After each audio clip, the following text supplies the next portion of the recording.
안녕하세요. 500만 개미입니다. 지난번에 반도체 기업들 여러가지 알아봤는데 이번에는 5G 기업들을 차례차례 소개시켜 드리려고 합니다. 좀 더 그 테마에 대해서 알아보고 시장이 원하는 제품들을 만들어내는 기업들을 소개시켜 드리려고 하고 있습니다. 5G 기업들이 평창올림픽 이후부터 실적이 엄청나게 좋아질 거로 사람들은 예측을 했지만 막상 뚜껑을 열어보니까 실적이 그만큼 좋았을까요? 작년에는 아쉬웠고 올해에는 더 아쉬웠습니다. 이유는 여러분들도 아시다시피 5G가 상용화가 다 되지 않았습니다. 여러분들 5G 휴대폰 가지고 계신 분들 주변에 많은가요? 요 근래 많아지기 시작했습니다.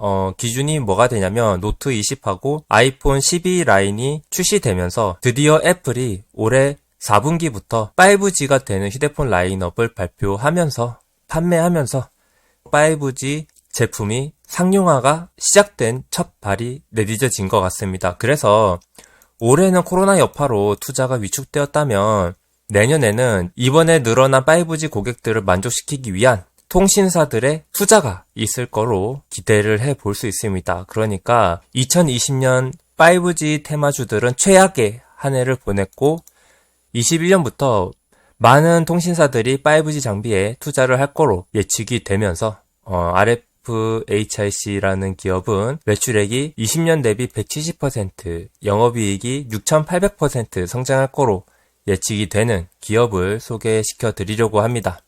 RFHIC는 이런 사업을 합니다. 유무선 통신용 파워 트랜지스터 및 방산용 파워 앰플리파이어의 제조 및 판매를 목적으로 설립된 기업입니다. GaN이라는 거는 질화갈륨을 말하는데 질화갈륨 트랜지스터와 전력 증폭기를 주력 제품으로 하고 있다.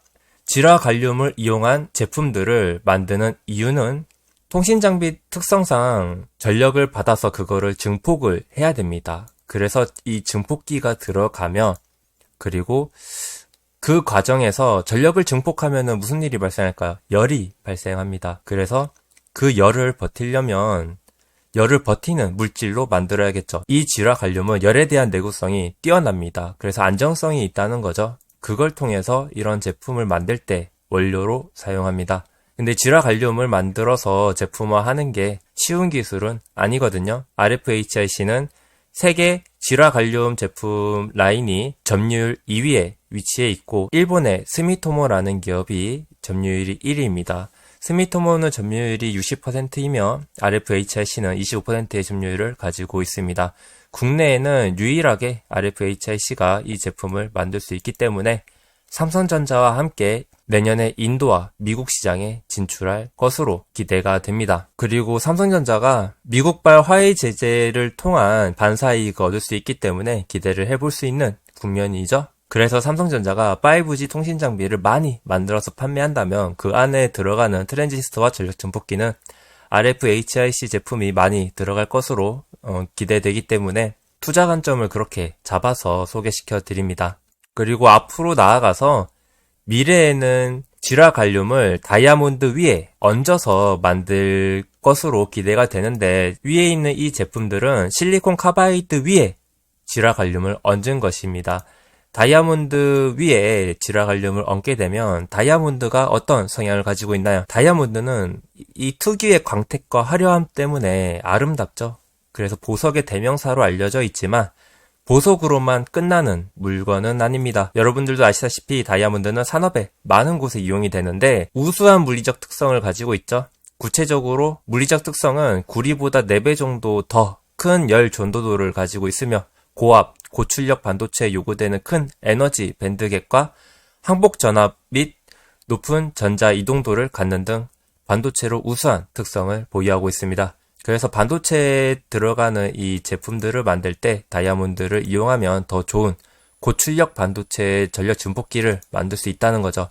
RFHIC는 지금 현재 질화관련 제품들 점유율 1위인 스미토모가 이 제품들에 집중을 할 때 세계 많은 나라에 다이아몬드 온 질화관련에 대한 특허를 내서 온 다이아몬드 소자가 상용화가 됐을 때 시장 점유율을 일본의 스미토모보다 높게 가져가려고 노력하고 있습니다. 그래서 기대해 볼 수가 있죠. 다이아몬드 웨이퍼 및 제조 공정에 대한 원천 기술을 확보하고 세계 최초로 영국 엘리멘트 6로부터 다이아몬드 웨이퍼 공정 및 설계 기술에 대한 지식재산권을 취득하였다. 그리고 코로나 바이러스로 인해서 지연됐던 5G 이동통신 기술 투자가 재개가 되었다. 4분기부터 실적이 턴어라운드 할 것으로 기대가 된다. 라고 합니다. 차트를 살펴보면은 저점 추세가 상승 추세에 있으며 횡보선은 38,000원 정도대에 위치해 있고 그리고 주요 지지라인은 36,000원 정도라고 생각을 합니다. 이거에 대해서 소개를 해드릴 텐데 36,000원이 정말 중요한 가격이거든요. 36,000원이 어떤 가격이냐면 11월 3일 RFHIC가 전환가액 조정이라는 걸 합니다. 이게 뭐냐면 전환사채를 발행하고 나서 전환가액을 변경할 수 있는 조항을 넣는 기업들이 있습니다. RFHIC가 전환사채를 발행을 했을 때 조건이 사채 발행 후 3개월마다 전환가액 조정을 할 수 있다라는 조항을 넣었습니다. 그러면 주가가 떨어지면은 산술 평균 주가에 따라서 조정가액이 낮아지는 장점이 있는데 새로운 전환 가격이 발행 당시 전환 가격의 94.2% 이상으로 한다라고 하면은 94.2%보다 낮은 가격에 전환가액 조정이 안 되는 겁니다. 맥시멈으로 조정할 수 있는 가액이 36,000원인 거죠. 그래서 이번에 저점 구간이 나왔을 때 전환사채는 전환가액이 36,000원으로 결정이 됩니다. 그래서 36,000원 이하로 가면은 RFHIC의 300억의 사채를 빌려준 사채업자보다 더 싼 가격에 주식을 매집할 수 있어서 굉장히 안전한 자리로 보는 거죠. 그래서 36,000원 이하에서는 이런 종목 같은 경우에는 긴 호흡을 가지면 절대로 잃을 수가 없는, 절대라는 말은 쉽게 쓰지 않지만 어지간하면 잃기가 힘든, 그러니까 가격이 깨져도 언젠가 오른다는 거죠. 여러분도 주식을 하다 보면은 이런 공시를 많이 마주치게 될 텐데 이런 식으로 응용을 할 수가 있으니까 다음에 보유 종목이 전환가액 조정을 하거든 한번 응용해 보시면 좋을 것 같고요. 그리고 RFHIC는 지수가 떨어졌을 때 자사주를 취득을 했습니다. 보시면은 자사주는 8월 20일부터 11월 25일까지 매집을 했고요. 자사주 결과 보고서라는 것은 취득이 끝나면 내놓는 보고서입니다. 그래서 RFHIC는 자사주를 하기로 한 기간 동안 충분한 매집을 끝냈다라는 얘기고, 자사주를 하는 동안에는 보통 좋은 호재가 나와도 주가가 크게 오르지 못합니다. 그래서 보유 종목이 자사주 취득 기간이면은 잠깐 비중 축소하는 그런 응용도 해볼 수가 있고, 그리고 자사주가 끝난 기업은 주가가 오르는 편입니다. 그래서 자사주가 11월 25일 날 끝났죠. 그러면 앞으로는 주가가 오를 거란 기대를 해볼 수 있어서 RFHIC의 관점에서 좋은 점수를 주고 싶네요. RFHIC의 분기 보고서를 살펴보면은 현재 남아있는 미상환 전환사채는 아까 보신 300억 이거 하나 남아있는데 전환 청구 기간이 21년 8월부터입니다. 이 300억을 빌려준 곳은 해당 기업이 21년 8월 전에 유의미한 상승이 나올 거다라는 기대감을 가지고 투자한 것 같고요. 그리고 늦어도 24년 안에는 RFHIC가 좋은 모습을 보여줄 거라는 기대감을 가져볼 수가 있습니다. 해당 기업은 배당은 하지만 현금 배당 수익률이 얼마 되지 않기 때문에 기대하지 않고 올해는 적자 중이기 때문에 더욱더 기대하지 않습니다. 다만 이런 기업은 배당에 대해서는 아쉬워서 연말에 투자하기는 매력이 떨어집니다. 대신에 내년에 실적이 좋아질 기업이기 때문에 내년을 한 달밖에 앞두지 않은 12월에는 분석을 해둬야 되는 테마라고 생각을 합니다. 그래서 같이 공부를 조금 더 해봅시다. 사업의 내용에 정말 친절하게 주요 용어 설명을 해줍니다. 저희가 이 기업이 뭘 만드는지 그리고 전문 용어들 다 모르지 않습니까? 여기 내용들은 천천히 읽어보시고, 설립 배경은 무선 통신장비 시장에서 이 기업이 만드는 제품이 전량 수입 제품으로만 의존을 했는데 소부장이 대세지 않습니까? 그래서 정말 바람직한 생각으로 전력 증폭기를 국산화를 했습니다. 좋은 기업이죠. 그리고 나아가서 세계 최고의 제품을 만들겠다는 일념으로 설립이 되었다고 하죠. 그래서 이 기업은 정말 제품이 세계 최고의 제품화가 되어가고 있고, 제품의 상품성은 대단히 높다고 생각을 합니다. 심지어 최근에 인공위성에도 부착이 돼서 지구 궤도 밖으로 보냈고요. 그래서 인공위성 기상 방위산업용 레이더의 활용 범위가 들어가고 있습니다. 그래서 방산 기업으로서도 작용을 하고요. 세계 방산 1위 업체인 로키드 마틴과도 계약이 되어 있는 기업입니다. 현재에는 5G를 주력으로 이 시장에 대비를 하고 있고요. 그리고 신소재 영역으로 지라갈륨 온 다이아몬드 웨이퍼를 만드는 공정에 대해서 원천 기술을 확보하였다고 합니다. 근데 산업용 다이아몬드를 만들어서 쓰겠지만 단가가 어떻게 될지 궁금하네요. 그거에 대해서는 좀 더 공부를 해봐야 될 것 같습니다. 이 제품의 성능에 대해서 알려주려고 도표를 작성을 한 부분인데, 출력이라는 말이 있고 밴드라는 말이 있고 에너지 밴드 갭, 열 전도도라는 말이 있는데, 어쨌든 트랜지스터와 전력 증폭기를 사용하는 이유는 고이득, 고출력, 고효율의 제품을 만들기 위해서 사용을 합니다. 전문적인 내용이라서 이해하지 않으셔도 되는데 숫자가 높을수록 좋다는 거는 알아두시면 되겠고, 지금은 이 제품을 쓰지만 앞으로는 지라갈륨 온 다이아몬드 제품을 필요로 하는 시장이 올 수도 있다 라고 기대를 해볼 수가 있겠습니다. 트랜지스터와 전력 증폭기는 이런 식으로 생겼는데, 간단히 설명을 드리면 트랜지스터는 약한 전기 신호를 크게 증폭을 하기 때문에 과거에 라디오 같은 거를 만들 때 필요했던 부품이거든요. 근데 지금은 통신 시스템, 그러니까 5G 통신 중계기 속에서 이 제품을 넣어서 작은 신호를 증폭시켜서 송수신 할 수 있게 만드는 제품이라고 생각하시면 되겠습니다. 전력 증폭기는 중계기 속에서 전력의 효율을 높여주는 기능을 한다고 생각하시면 될 것 같습니다.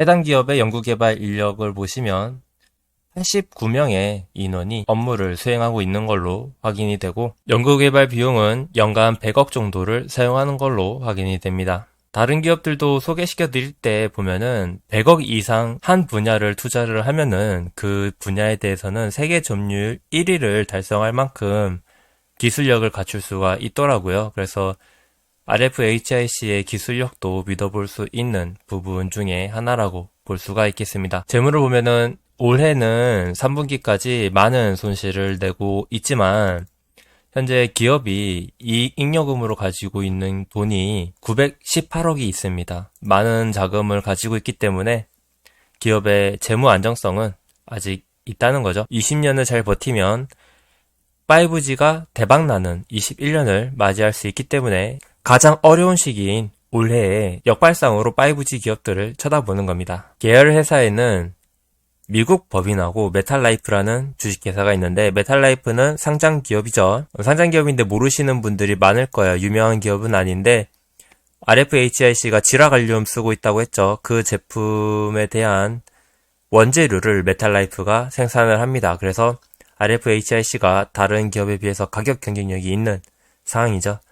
메탈라이프 지분 인수를 통해서 RFHIC가 단가 경쟁력이 있는 제품을 만들 수 있게 된 상황이기 때문에 경영을 잘하고 있다고 생각을 합니다. 기업의 미래 실적으로 돌아와서 RFHIC의 과거 평가 반영된 것을 보면은 60배, 22배, 44배 이런 식으로 나오는데, 올해는 300배죠. 과거의 평균적인 퍼밴드를 살펴보면은 중심선이 38배에 위치해 있습니다. 5G 테마가 고성장할 21년도부터는 RFHIC의 평가 배율이 38배 이상의 평가를 받을 가능성이 높습니다. 그렇게 되면은 목표 평가를 38배로 한번 따져볼까요? 적정한 가격을 형성한다고 했을 때 지배주주 순이익 401억 곱하기 38배 하면은 목표 시가총액이 1조 5천억이 됩니다. RFHIC 현재 종가 기준 시가총액이 9천억이기 때문에 60% 정도의 계리율을 가지고 있는 거죠. 물론 지난번에도 알려드렸던 부분인데, 전환사채가 있을 경우에 상장할 수 있는 주식수가 뜹니다. 이 기업은 83만 3천 주죠. 그러면 RFHIC 전체 주식수에 83만 주가 안 보이는 주식이 들어가 있는 겁니다. 그래서 상장 주식수에 83만 주가 더 있다고 계산을 해서 2460만 주를 가지고 있다고 계산을 해봅시다. 그러면은 목표 주가는 61,900원 정도 수준이 되겠습니다. 여기까지 잘 따라오셨나요? 회사의 비전이나 로드맵에 대해서는 회사 대표가 공개한 게 없기 때문에 다루지 않도록 하고, 여기 보면은 5G 기업을 알아보자 1화라고 되어 있죠. 앞으로 더 많은 5G 기업을 소개시켜 드릴 수 있었으면 좋겠습니다. 갑자기 5G 테마주들이 단체로 막 주가가 올라가지 않는다면 기회가 있을 것 같네요. 증시는 코스피가 매일같이 최고점을 갱신하고 있고 코스닥은 역대 최고치를 3% 남겨놓고 있는 자리입니다. 지수는 계속해서 좋은데 물론 가는 종목만 가는 것 같은 장이지만 삼성전자 하이닉스 말고 나는 좀 특별한 종목을 매매하고 싶고 역발상 매매를 하고 싶으신 분들은 관심을 가져보면 좋을 것 같은 5G 테마였습니다. 오늘도 공부하느라 고생 많으셨고 시청해주시는 여러분들 모두 좋은 수익률 나오셨으면 좋겠네요. 오늘도 시청해주셔서 감사합니다. 500만 개미였습니다.